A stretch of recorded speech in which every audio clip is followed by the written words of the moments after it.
Hey guys, welcome back to another week here with us at the Handy Creators. If you're new here, thank you for joining us. My name's Adriana, and this is my husband, Jesus. And in this week's video, we will be using walnut for the first time.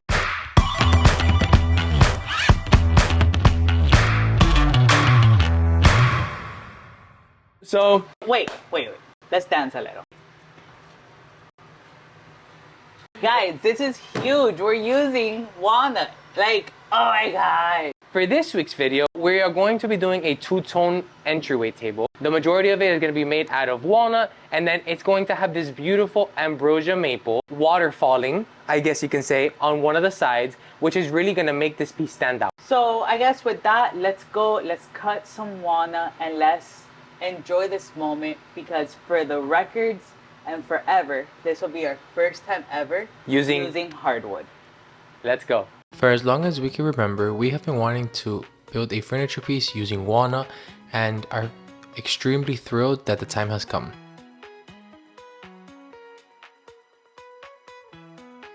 We went to our local hardwood supplier and purchased all of the wood that we will be needing for this project, as well as some ash that we will be using for next week's video.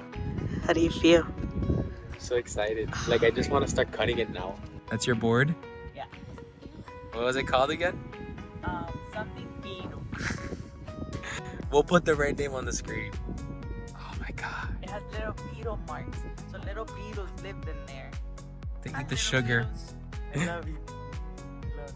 Let's get these down. Let's go. We wanted the final thickness of this piece to be 1.5 inches, so we purchased 8-quarter lumber. After giving our wood all the love that it deserved, it was time to start by rough cutting it down to size. We started off by rough cutting the lumber into smaller manageable pieces that will be easier to mill.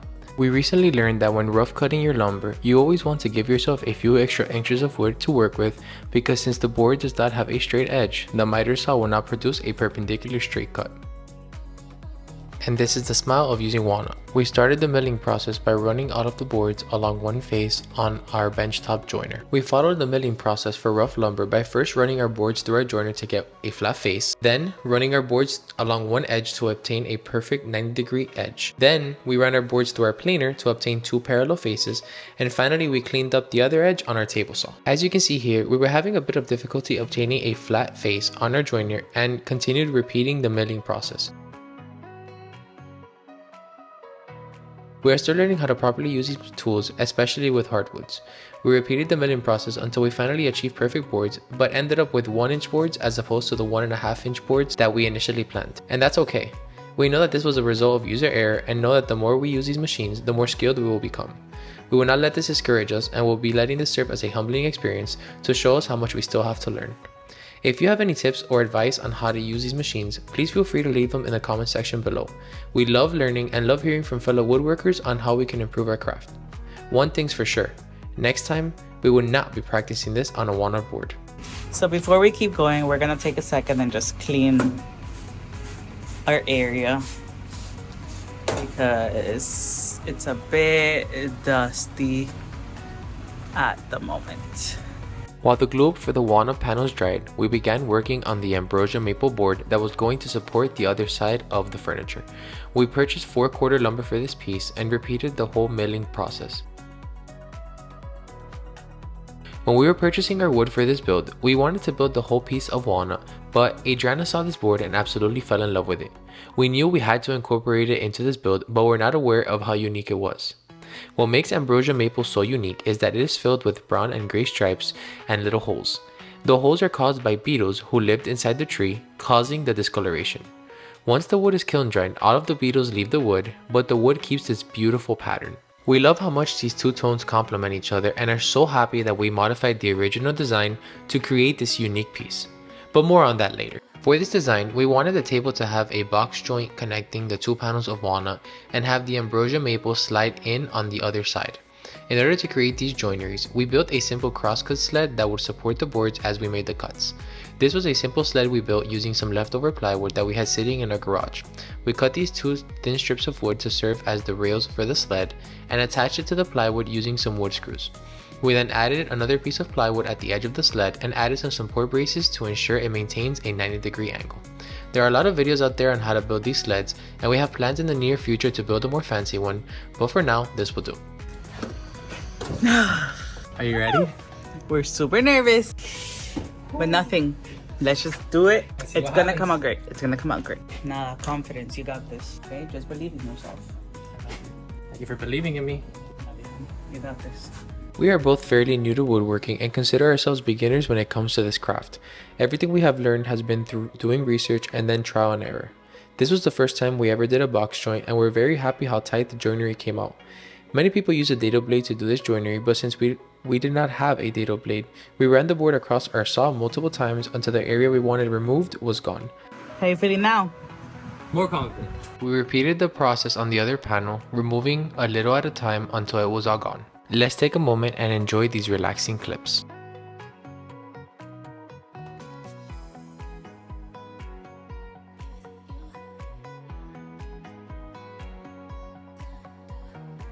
Ah, who said woodworking couldn't be soothing?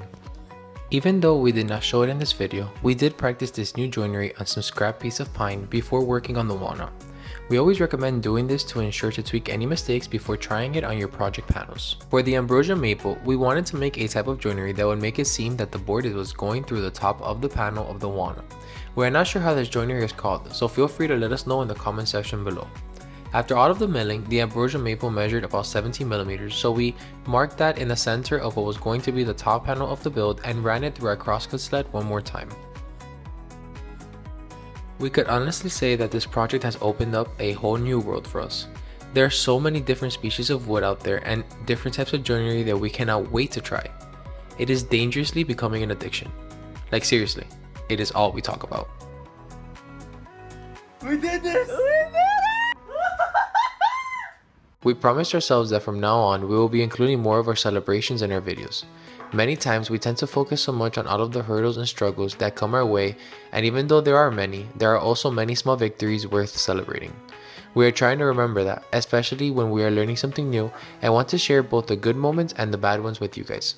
So yes, there will be more celebrating in our videos from now on. After frantically dancing and shouting for a few minutes, we began sanding everything down. In our opinion, sanding is one of those steps of a build that many people overlook but can make all the difference. For this small build, we spent about 4 hours sanding. We started with 60 grit sandpaper, then moved to 80, 120, then 220, and then back to 150. Once we were done sanding, we glued all of the panels together using Titebond 3 original glue, and we clamped everything down together.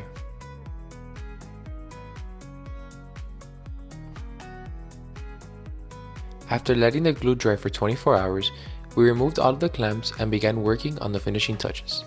Even though the joinery came out exact, there are always small gaps to be filled for a seamless finish.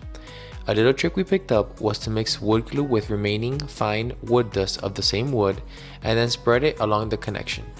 Once the paste dries, remove the excess with sandpaper and you will never know the gap was there. You might be wondering why we sanded the piece back down to a 150 grit if we initially sanded up to 220, and the reason is that to finish this piece of furniture we will be using Rubio Monocoat for the first time.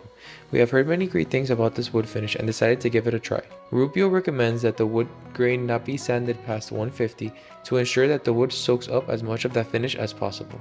We will link a few detailed videos below on how to apply this finish, but essentially it is a wipe on, wipe off finish that can be applied with a squeegee, a few rags, and a Scotch-Brite pad. Rubio sells their own cleaner, but we used mineral spirits to clean the table before applying the finish. It is very important to continue cleaning the wood until there is no more dust on the rag before applying the finish. We will say that we were extremely nervous about applying this finish onto the build. We watched so many videos detailing how to apply this finish, but when I finally had it in my hand, I did not know what to do. We followed the instructions on the back of the can and mixed 3 parts finish with 1 part accelerator. The accelerator is not necessary, but it does allow your furniture to cure a lot faster than if you do not use it. After mixing the finish, we applied it to the table using a squeegee and then began buffing. Even though this finish is pricier than what we have used in the past, it goes a very long way. We ended up mixing a total of 16 milliliters of finish for this table and had a little left over. You want to make sure to work in small sections at a time when applying this finish. After spreading it with the squeegee, we used our Scotch-Brite pad to really get the finish into the wood grain and let it sit for about 5 minutes. We then grabbed some shop towels and began wiping and wiping and wiping to buff out any remaining finish that the wood did not absorb. It is very important to continue buffing until your shop towel comes out completely white to ensure you have removed all of the excess finish. It takes the finish about 24 hours to cure before it can be lightly handled and takes 7 days to fully cure. This build came out absolutely beautiful, but we did struggle a lot to get here. Finishing this build reminded us that no matter how hard the journey may be, always keep going and never give up. We learned so much building this timeless piece and are excited to see how our next build will go. We will be listing this item for sale on our website, so if you're interested in adding this beautiful piece to your home, make sure to check out the link in the description below. Thank you so much for watching and supporting what we do. We just ask that if you have learned something new or just had a nice laugh, please consider subscribing to our channel.